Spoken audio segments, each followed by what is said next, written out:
त्वां नमो आर्यलीळा नमन पतित पाळा चक्रपाणी कृपाळा बडबड करीतोसी देव का नाठविशी भौतर चमचेसी वाऊगे जन्म देसी स्मरण मनन नाही खंती आली विभूसी त्यजुनी सकल धंदा प्रार्थिजे श्री प्रभूसी त्यजुनी सकल धंदा प्रार्थिजे श्री प्रभूसी श्री दत्तात्रेय महाराज की जय। परमार्ग अध्ययन मंदिर या संस्थेचा महत्वपूर्ण असलेला 40वा वर्धापन दिन या ठिकाणी संपन्न होतो आहे। या प्रसंगी ज्यांची पावन उपस्थिती या ज्ञानपीठावर आहे असे परमपूजनीय परमादरणीय श्रद्धेय प्रातस्मरणीय विद्वतरत्न उपाध्य कुलाचार्य आचार्य प्रवर श्री रणाईचे निवासी श्री बाबाजी, ज्यांच्या वक्तृत्वाला एक प्रकारची धार आहे आणि ज्यांच्याकडून मलाही काही गाठीला बांधता आलं असे परमपूजनीय परमादरणीय श्रद्धेय आचार्य प्रवर वरोरा निवासी श्री बाबाजी, ज्यांची उपस्थिती आपल्याला या ठिकाणी महानुभाव पंथाचा वैराग्याचा विचार प्रदर्शित करून गेली असे परमपूजनीय परमादरणीय श्रद्धेय प्रातस्मरणीय गावणगाव निवासी श्री बाबाजी, ज्यांच्या देवपूजा वंदनाच्या ज्यांनी आपल्याला ते देवपूजा वंदन अतिशय प्रसन्नतेने करवलेलं आहे असे परमपूजनीय परमादरणीय श्रद्धेय प्रातस्मरणीय पार्श्वनी निवासी आचार्य प्रवर श्री बाबाजी, मंचावर उपस्थित असलेले माझे सुहृद परमपूजनीय परमादरणीय श्रद्धेय चिंचभवन निवासी श्री बाबाजी, ज्यांनी प्रास्ताविकाच्या रूपाने या संस्थेचा पुरातन असा अनुबंध आपल्या समोर उलगडून दाखवला असे परमपूजनीय परमादरणीय श्रद्धेय कवी मनाचे आहेत आणि तितकंच सालस असं एक प्रकारचं सुंदर असं व्यक्तिमत्व की ज्यांच्या भजनाने आतापर्यंतचा हा परिसर अगदी पवित्र होऊन आमच्या हृदयाला सुद्धा त्याचा सुगंध प्राप्त झाला असे आदरणीय श्रद्धेय श्री अजय दादाजी वाकीकर, म्हणजे दादांचं नाव घेतलं की टाळ्या वाजवा असं सांगावं लागत नाही पुन्हा एकदा जोरात टाळ्या वाजूया दादांसाठी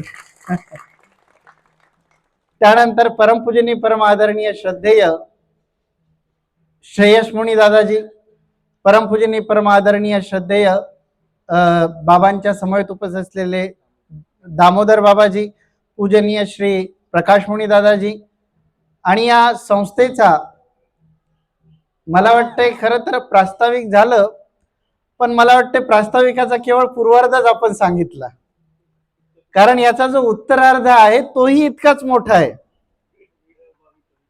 दादा सांगतात की वेळेअभावी हा उत्तरार्ध पूर्ण करता आला नाही, परंतु इथे समोर बसलेली या संस्थेची अशी माणसे या ठिकाणी उपस्थित आहेत की ज्यांचं नाव घ्यावं आणि त्याच्यावर टाळ्या पडाव्यात, कारण या संस्थेतून जी रत्न जन्माला आलेली आहेत।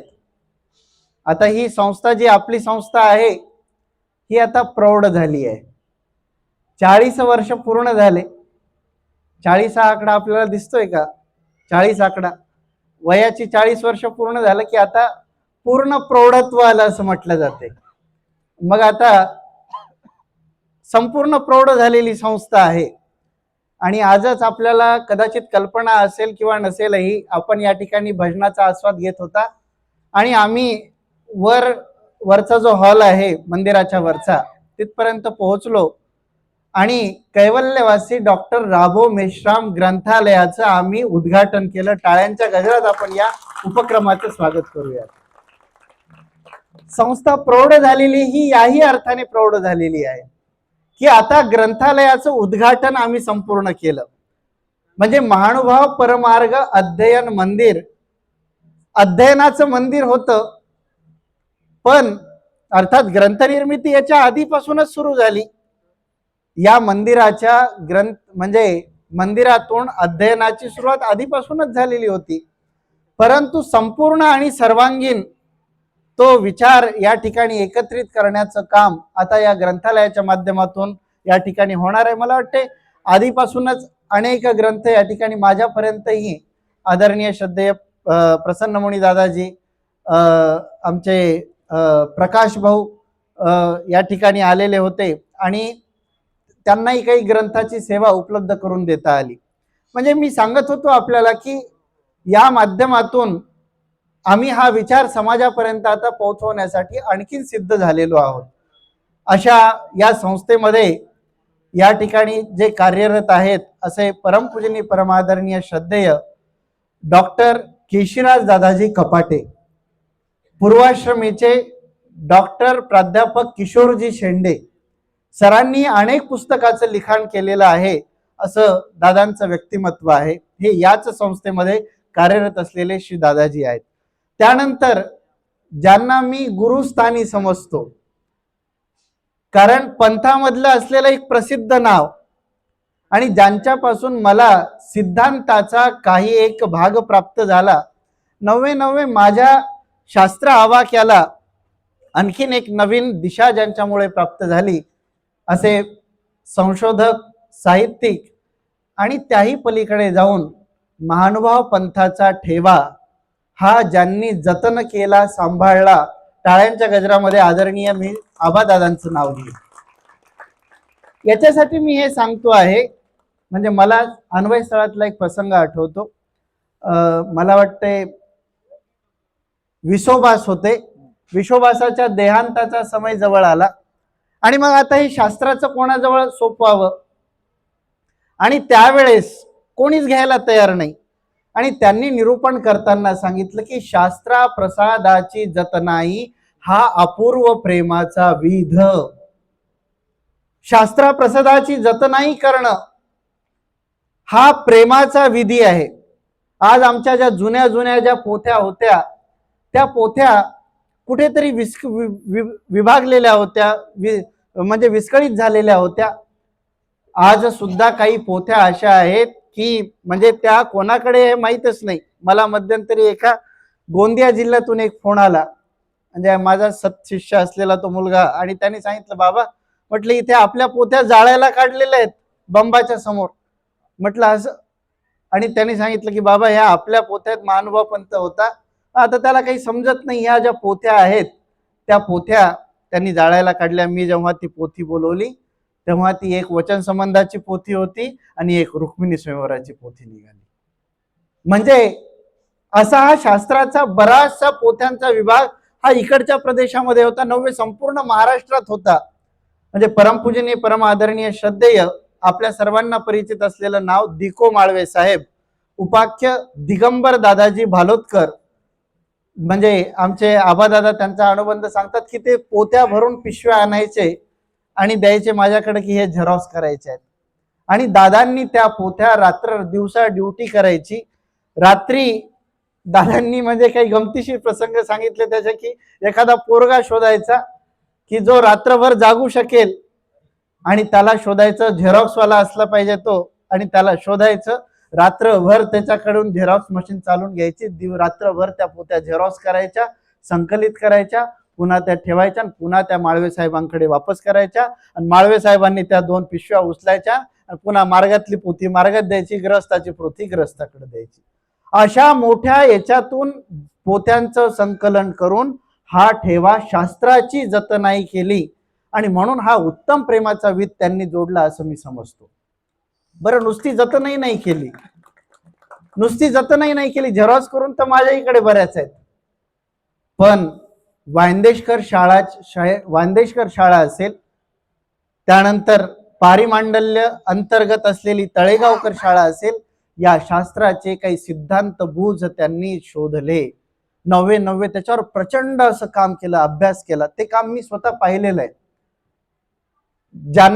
ज्यांनी आतापर्यंत 75 ग्रंथांचं हस्तलिखिताचं म्हणजे लिप्यांतरण करून ते मराठीत करून त्याचं संकलन केलं. 90 त्याच्या पलीकडे जाऊन त्या ग्रंथांचं एकत्रीकरण करून तो सिद्धांत एका सुसूत्र पद्धतीनं, मग ती सिद्धांत साखळी असेल किंवा अस्थिपरीचा महत्वपूर्ण गाभा असेल, तो एका महत्वपूर्ण याच्यामध्ये लावून त्यांनी PhDच्या लेवलचं किंवा त्याच्याही पेक्षा पलीकडचं काम दादांनी केलेलं आहे.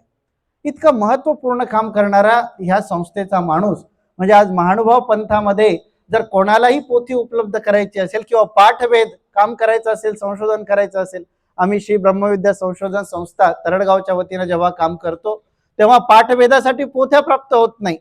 मग शोधावं लागतं की रिद्धपूरचं गोपीराज ग्रंथ संग्रहालय असेल आणि मग दुसरं एक ठिकाण असतं हक्काचं, ते म्हणजे आमचे आबादादा कपाटे. जवळजवळ 1,500 ते 2,000 पोथ्यांचा संग्रह हा त्यांच्या कम्प्युटरमध्ये आहे. तो लॅपटॉप त्यांच्या नेहमी जवळ असतो. ती सॅक त्यांच्या जवळ असते, त्याच्यात 2,000 पोथ्या स्कॅन करून त्यांच्या जवळ आहे. दादांना विचारावं की दादा ही पोथी पाठभेदासाठी पाहिजे, आम्हाला मिळेल का? आणि दादांनी अत्यंत प्रसन्नतेनं कुठलेही आडेवेडे न घेता ते आम्हाला त्या ठिकाणी ते अवंचकपणे ते द्यावं आणि सांगावं की याच्यावर काम करा. म्हणजे इतकं असलेलं हे म्हणजे मी हे यासाठी सांगतोय की हा म्हणजे प्रस्तावनेत राहून गेलेला उत्तरार्ध हा आहे.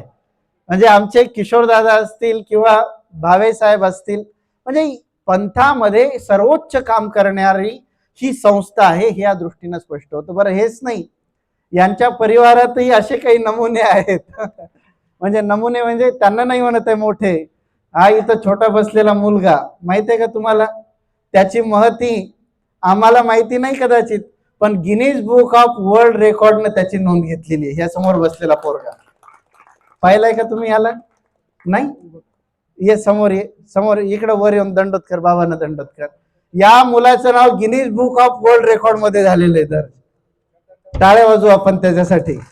भावे परिवारातला असलेला हा मुलगा आहे आणि अतिशय कमी वेळामध्ये गीतेचा 15वा अध्याय म्हणण्याचा विक्रम जगात या मुलाने केलेला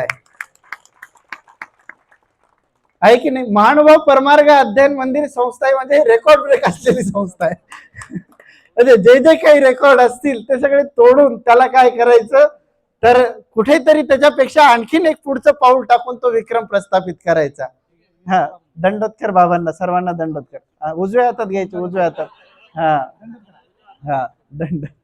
बाबांना मांडीवर डोकं ठेवून दंडोत कर ना. हा, असं. हा, तिकडे बाबांना दंडोत कर, सगळ्यांना दंडोत कर. हा.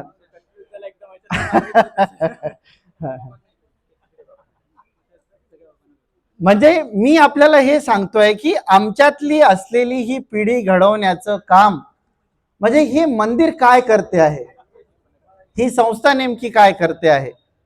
भावे दादांनी जे काम केलेलं आहे, मी म्हणतो 75 PhD त्यांना प्राप्त होतील एवढं मोठं ते काम आहे. माझ्यासारखा कदाचित एखादं काम करतो किंवा आम्ही विद्यापीठात जाणं असतं माझं नेहमी काहीतरी प्रबोधनाच्या रूपाने, याच्या त्याच्या रूपाने, म्हणजे साहित्य क्षेत्राशी अनुबंध तो असतो. आणि मग समजतं की ज्याने PhD मिळवली त्याच्यात त्याला जर काही विचारलं तर सांगता येणार नाही, अशी स्थिती आहे.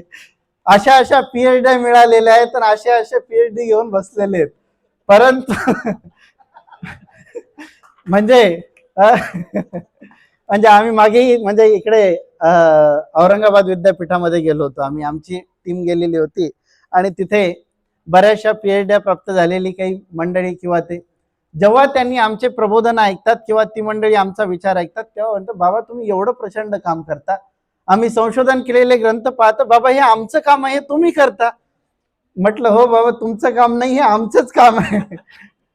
पण तुम्ही करून तुम्ही मोठे झाले हे आमच्याकडे, हे आम्हालाच माहिती नाही. सिद्धांत साखळी हे नाव आम्ही आमच्या महानुभावांमध्ये किती जणांना माहिती आहे हाही प्रश्नच आहे. म्हणजे इतके महत्वपूर्ण ग्रंथ एवढे. आज मी जो तुम्हाला श्लोक म्हणून दाखवला, प्रबोध 40 नावाचं आमचं एक अतिशय सुंदर असलेलं काव्य. मी कशासाठी म्हटलं श्लोक? 40 आकडा आहे, दिसलं का तुम्हाला? हे 40 आकडा आहे, तर म्हटलं मग आता 40 आकड्याच्या संबंधाने आपल्याकडे काय? तर आमच्याकडे प्रबोध 40 आहे. जय जय यदुपाळा दत्त पंथाद्य मुळा, डोळे उघडणारे बडबड करीतोसी देव का नाठवीसी. अरे काय बडबड लावलेली आहे? ही बडबड करण्यापेक्षा देवाच्या नामाचं चिंतन कर, आठवण कर. असं कटाक्षाने सांगणारी ही प्रबोध चाळीसी आज आमच्या 40व्या वर्धापन दिनानिमित्त आम्हाला खऱ्या अर्थानं चिंतनीय आहे. आमच्याकडे असलेली ही संपदा आहे, आमच्याकडचं वैभव आहे, आमच्याकडे असलेली ताकद आहे आणि ही ताकद आम्हाला स्वतःला उमजून घेता आली पाहिजे. आमच्याकडे जी ताकद आहे ती आम्हाला माहिती पाहिजे ना. भले माझ्यासारखा जिम मध्ये जातो पण खरंच उचलून पहा ना, पर्वत उचलतो की नाही, एखादं 10 किलोचं वजन उचलतंय की नाही जरा उचलून पहा ना. आम्हाला ते उचलून पाहता आलं पाहिजे की माझ्या ठिकाणी काय क्षमता आहे, मी काय करू शकतो. आणि परमार्ग अध्ययन मंदिर संस्था ही इथल्या प्रत्येक साधकाचं बल वृद्धिंगत करणारी ही संस्था आहे. कारण हे या मंदिराचं जेव्हा नामाविधान जेव्हा या ठिकाणी स्पष्ट झालं, जेव्हा मी त्यांच्या दृष्टीनं जेव्हा विचार करतो की म्हणजे डॉक्टर साहेबांना असं का वाटलं असेल असं नाव ठेवावं, म्हणजे अध्ययन मंदिर संस्था. असं आमच्या महानुभावपंथात दुसरीकडे कुठे अध्ययन मंदिर असं सापडत नाही. ठीक आहे, ज्ञान मंदिर सापडतं, हे सापडते, ठीक आहे, पण ज्ञान ही एक विषय वस्तू आहे. अध्ययन त्या ज्ञानावर केल्या जाणारी प्रक्रिया म्हणजे अध्ययन आहे, त्याच्या पुढची अवस्था आहे. ज्ञान ही एक वस्तू आहे, तो एक डोळा आहे. परंतु त्याच्यासाठी जसं आमच्या शास्त्रामध्ये बोध तर आहे, वस्तू आहे, पण देखावया डोळे लागती. ते पाहण्यासाठी बोधाची परीक्षा करती शक्ती पाहिजे ना. ती बोधाची परीक्षा करती शक्ती असल्याशिवाय तो बोधही काम नाही करत. त्या बोधाला सुद्धा बोधाची परीक्षा करती शक्ती द्यावं लागते, त्याच्यासोबत विज्ञान सुद्धा द्यावं लागतं. नुसतं म्हणून आचार्य श्री सारंगधर व्यास पुजदेकरांच्या मालिकेमध्ये एक अतिशय सुंदर पक्ष आहे, मग गोसावी बोधत्रय देती. बोधाला नुसतं बोध नाही म्हटलं त्यांनी, बोधत्रय देती. बोध, बोधाची परीक्षा करती शक्ती आणि सोबत विज्ञान, जे बोधासवे देती असं ज्याला म्हटलं जातं ते विज्ञान, ते सुद्धा त्याच्या सोबत दिलं जातं. आणि हा जो बोधत्रय आहे त्याच्या माध्यमातून ती गोष्ट होते. आणि म्हणून मी आपल्याला सांगत होतो की अध्ययन मंदिर असं का नाव ठेवलं असावं. ह्या नाव ठेवत असताना इथे साधकांनी नुसतं मंदिर म्हणून पाहू नये, ही त्या पाठीमागची डॉक्टर साहेबांची भूमिका होती, हे स्पष्ट होते. मंदिर म्हणजे आपल्या डोळ्यासमोर काय येतं, मंदिर म्हणजे काय येतं आमच्या डोळ्यासमोर, समोर उपाराचं ताट ठेवलेलं आहे, संकल्प सोडला जातोय, किंवा समोर कदाचित विशेष ठेवलेले आहे, देवपूजा वंदन सुरू आहे, किंवा कदाचित माझ्यासारखा एखादा अडाणी तिथे उपस्थित होऊन तो काय करतो आहे तर त्या ठिकाणी म्हणजे आरती ओळतोय, उद्बत्ती दाखवतोय, धूप दाखवतोय, फुल वाहतोय, किंवा तिथे येऊन एखादा काहीतरी पाया पडण्याचा काहीतरी अनुक्रम करतोय. पण मंदिर नुसतं श्रद्धा व्यक्त करण्याचं ठिकाण नाही, तर मंदिर म्हणजे अध्ययनाचे केंद्र असले पाहिजे. हा फार मोठा दूरदृष्टिकोन डॉक्टर साहेबांचा होता, हे आम्हाला स्पष्ट होतं. मंदिर जेव्हा स्थापन होतात तेव्हा निश्चित आम्हाला आनंदाची गोष्ट आहे, कारण ज्ञान सुद्धा असं प्राप्त नाही होत. श्रद्धा वाल्लभते ज्ञानम तत्पर संयतेंद्रिय ज्ञानम लब्ध्वा पराम शांती अचिरेणाधिगच्छति. ज्ञान कशाने प्राप्त होतं, तर त्याची ज्ञानाची सुरुवात ही आधी श्रद्धेतून होते. आम्ही श्रद्धा व्यक्त करण्याचं ठिकाण तर आम्ही दिलं, पण त्याच्या जी पुढची पायरी आहे की श्रद्धा वाल्लभते ज्ञानम, श्रद्धेतून पुढे उत्पत्ती ज्ञानाची आहे. जर श्रद्धा नसेल तर ज्ञान सुद्धा त्या ठिकाणी घेण्यासाठी म्हणजे त्याचं बळ अपुरं पडेल. श्रद्धेतूनच पुढे काय, श्रद्धा वाल्लभते ज्ञानम, ज्याच्या ठिकाणी श्रद्धा आहे तो पुढे ज्ञान प्राप्त करू शकतो. आम्ही अनेक मंदिरं पाहतो की ती श्रद्धेची ठिकाणं आहेत, तिथे गेल्यानंतर आम्ही दंडवत वगैरे आम्ही इत्यादी विधी करतो, परंतु मंदिरामध्ये मात्र ग्रंथालय नसतं, किंवा त्या मंदिरामध्ये जड मंदिर तर असतं, पण त्या मंदिरात जे चेतनत्व पाहिजे चेतन मंदिराचं, ते चेतनत्व कधी कधी तिथं नसतं. आणि मग ती मंदिरं कधी कधी आम्हाला उजाड वाजतात, ओस वाटतात, आहे की नाही. नुसतं देह कामाचं नाही ना, त्याचा देहाचा एक आत्मा आहे, तसं मंदिराचा पण एक आत्मा आहे.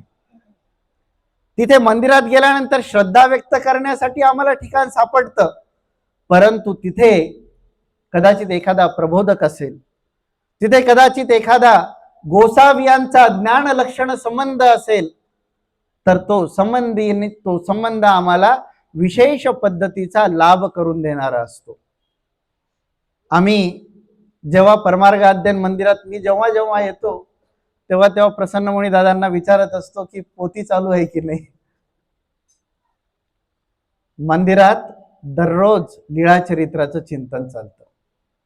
इथे प्रसन्नमुनी दादा लीळा वाचत असतात, बाकीची सर्व मंडळी ती येतात, ऐकतात. भले कदाचित संख्येनं कमी असतील, पण मंदिर हे अध्ययनाचं केंद्र आहे हा विचार डॉक्टर साहेबांनी रुजवला आणि तोच विचाराचा वारसा पुढे ही सर्व मंडळी त्यांची घेऊन चालली. यातच या मंदिराचं खऱ्या अर्थानं श्रेय आहे हे मला वाटतं. कारण आताही आम्ही हा कार्यक्रम संपन्न होतोय.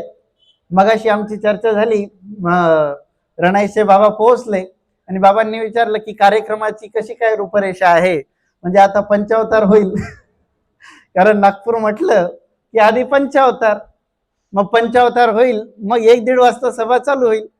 मग आमच्या श्रेयसमुनी दादांनी माहिती दिली, आमच्या दादांनी माहिती दिली की म्हटले नाही नाही बाबा, म्हटले हे एकमेव मंदिर असं आहे की इथे पंचावतार उपार होतच नाही.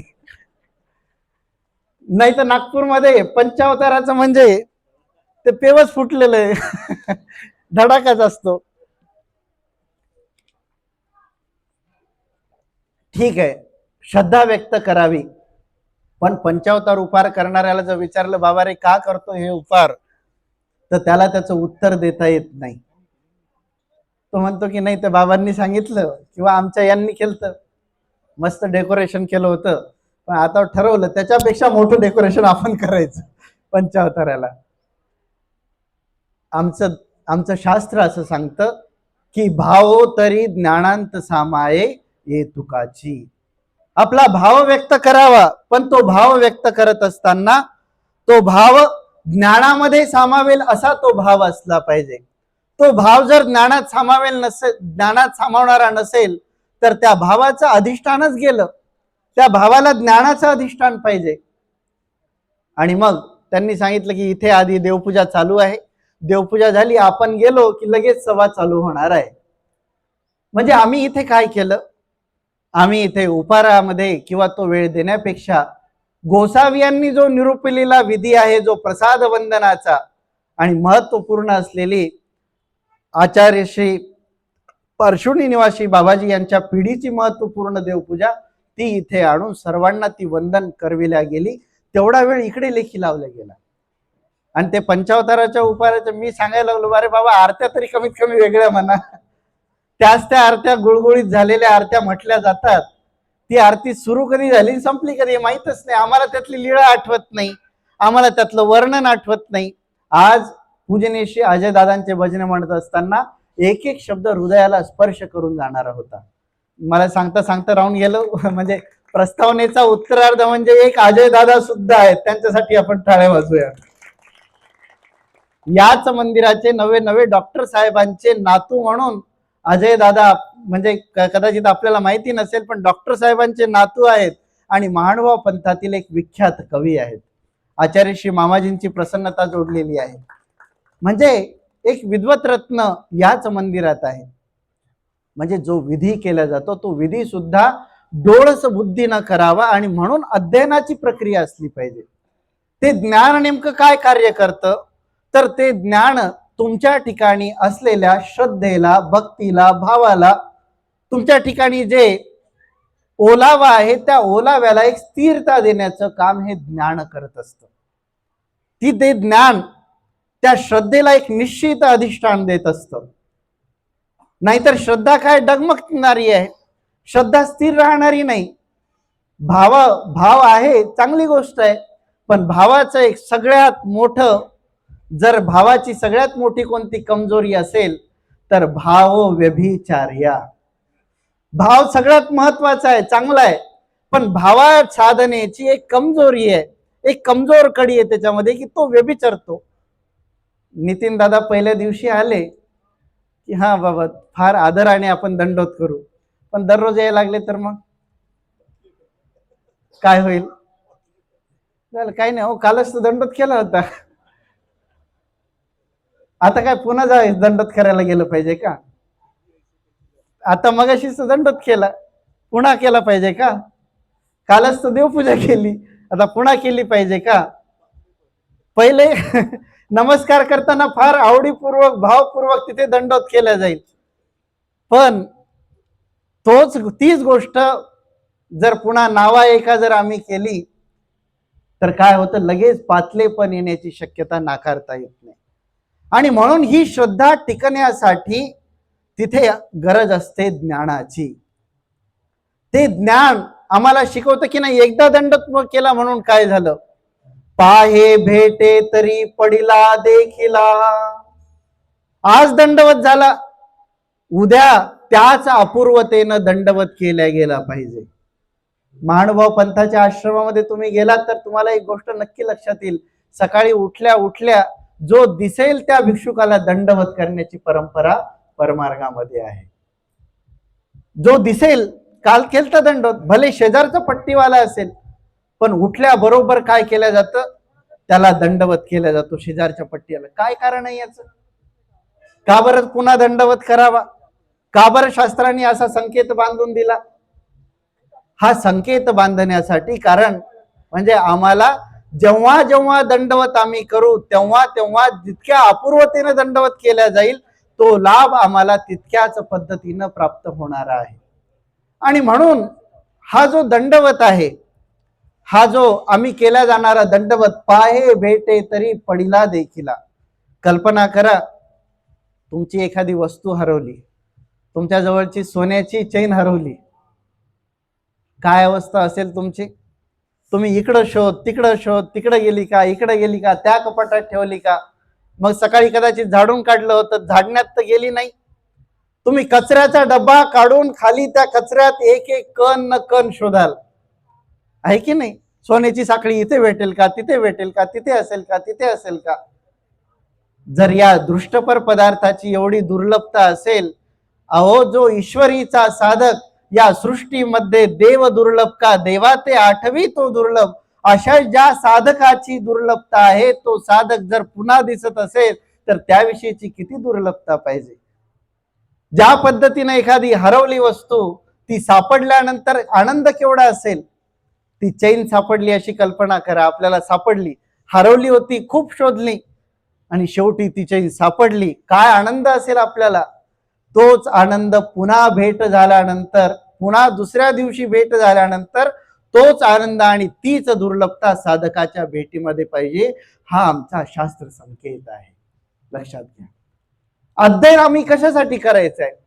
अध्ययन आमची श्रद्धा पुन्हा परिपुष्ट करण्यासाठीच आहे. मंदिर श्रद्धेला दाखवेल, पण ती श्रद्धा पूर्णपणे स्थिरावण्याचं काम, पूर्णपणे त्या श्रद्धेला निश्चित करण्याचं काम हे ज्ञानाचं असतं. आणि म्हणून ज्ञान हे अत्यंत महत्वाची असलेली गोष्ट आहे. परमार्ग अध्ययन मंदिर संस्था, कदाचित डॉक्टर साहेबांनी हा विचार केला किंवा त्या काळखंडामध्ये डॉक्टर साहेबांच्या जी परिस्थिती होती, समाजामध्ये ज्या पद्धतीचा म्हणजे जो विषमता रूपी जो आचार पाहायला मिळत होता, कदाचित ती आचाराची बाजू तोडण्याच्या उद्देशानं असेल, ते ज्ञान या संपूर्ण पंथाला उपकारक म्हणून डॉक्टर साहेब पुढे आले. 99 धर्मांतरणाच्या कालखंडामध्ये डॉक्टर साहेबांनी पुढे येऊन ती ज्ञानाची परंपरा किंवा ती श्रद्धा ज्ञानाच्या दृष्टीनं परिपुष्ट करण्याचा प्रयत्न केला. कारण श्रद्धा आज असं वाटतं, उद्या तसं वाटणार. मी ते बऱ्याच म्हणजे माझ्या लहानपणी ती एक गोष्ट ऐकली होती की म्हटले कोणीतरी तो मनुष्य होता आणि त्याने पाहिलं की बाबा म्हणजे इकडे काय केलं जातं, तर ते असं एक प्रतिमा होती, त्या प्रतिमेवर काय करायचं, तो फुल व्हायचा, कोणीतरी त्याच्यावर फुल व्हायचं. त्याने पाहिलं की प्रतिमा श्रेष्ठ आहे, त्याची श्रद्धा स्थिरावली आणि तो येऊन त्या प्रतिमेवर फुलं व्हायला लागला. एके दिवशी असं झालं, तो जेव्हा मंदिरात आला तेव्हा त्यानं पाहिलं की त्या मंदिरात त्या प्रतिमेवर अर्पण केलेली फूल असतील, फळ असतील, एक उंदीर आला आणि त्या उंदरानं काय केलं, त्या प्रतिमेवरचं ते फळ पळवलं. आणि मग तो विचार करायला लागला, अरे माझी तर या प्रतिमेवर फार श्रद्धा होती, आणि आज असं लक्षात येतंय की या प्रतिमेच्या ठिकाणी काही सामर्थ्यच नाहीये. अरे तो एक छोटासा उंदीर, तो उंदीर आला आणि त्या प्रतिमेजवळचं काय केलं, फळ घेऊन गेला. याचाच अर्थ त्या प्रतिमेपेक्षा उंदीर हा श्रेष्ठ आहे.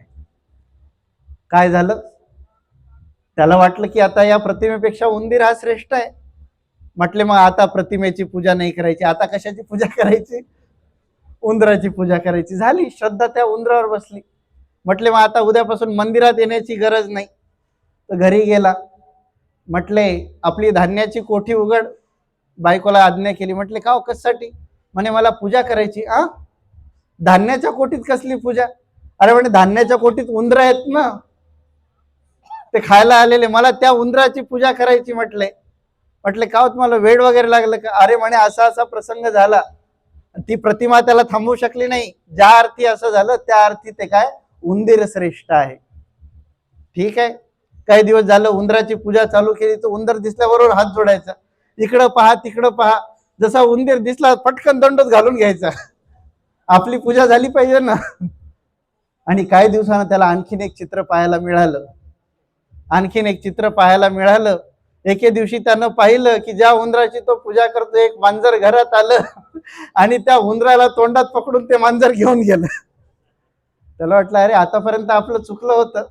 आतापर्यंत आपण समजत होतो की सर्व सामर्थ्य संपन्न असा उंदीरच आहे, पण नाही, त्याच्यापेक्षा मोठा जर कोणता देव असेल तर ते म्हणजे मांजर आहे. झालं, त्याने त्या मांजराला घरात आणलं.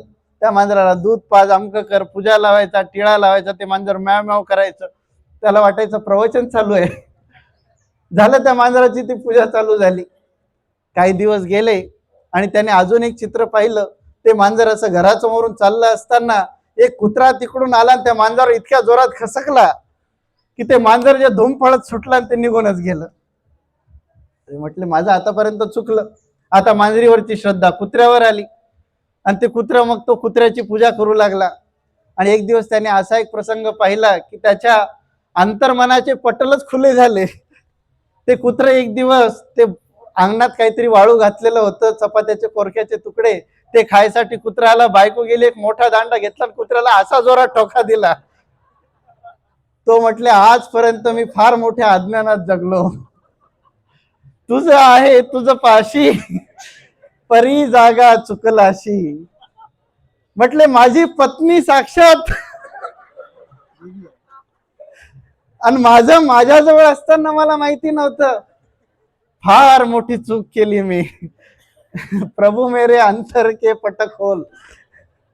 झालं, बायकोची पूजा करायला सुरुवात केली आणि नंतर त्याच्या लक्षात आलं की आपली बायको जाऊन पुन्हा त्याच प्रतिमेवर फुलं अर्पण करते. पुन्हा तो प्रतिमेकडे आला. श्रद्धा जी आहे ती श्रद्धा अशी कोणीकडे घेऊन जाईल काही सांगता येत नाही. तो भाव असा कोणीकडे घेऊन जाईल काही सांगता येत नाही. आज आहे उद्या राहीलच की नाही काही सांगता येत नाही. म्हणून त्या भावाला पाहिजे यथार्थ ज्ञानाचं अधिष्ठान. मंदिर ही श्रद्धेची केंद्र आहेत, पण त्या श्रद्धेच्या केंद्रांना भावोत्तरी ज्ञानांत सामाय येतुकाची या पक्षाचा आधार देऊन सबळ करण्याचे काम डॉक्टर राबो मेश्राम साहेबांनी केलं, असं मी टाळ्यांच्या गजरात या ठिकाणी जाहीर करतो. आज आम्हाला या ठिकाणी ग्रंथालय उपलब्ध झालेलं आहे. आज आपण या ठिकाणी आलं पाहिजे. आमच्या हृदयात श्री चक्रधर स्वामींबद्दल श्रद्धा आणि निष्ठा अपूर्व आहे. मगाशी अनेक उल्लेख झाले त्याचे की धर्म सोडू नका, धर्मो रक्षती रक्षतः, असं म्हणत तो धर्म आम्ही जोपासलाय, सांभाळलाय, नवे नवे वृद्धिंगत केलेला आहे. भावे परिवारांचं उदाहरण मी आता दिलं की गिनीज बुक ऑफ वर्ल्ड म्हणजे छोटासा मुलगा की ज्याने 15वा अध्याय सर्वात कमी, म्हणजे त्याच्यासारखं फास्ट आपणही म्हणू शकणार नाही. गिनीज बुक मध्ये नाव आहे बरं त्याचं. म्हणजे ही पिढी समृद्ध करण्याचं काम या परिवाराच्या माध्यमातून, या सर्व अध्ययन मंदिराचा जो परिवार आहे यांच्या माध्यमातून होतो आहे. ही निश्चित आनंदाची बाजू आहे. ती श्रद्धा परिपुष्ट होते, पण त्यासोबत ज्ञानाचं अधिष्ठान हे अत्यंत महत्वाचं आहे. अध्ययन मंदिर ही संस्था नागपूरमध्ये एका अग्रेसर पद्धतीनं या ठिकाणी काम करते आहे, याचा आम्हाला आनंद आहे.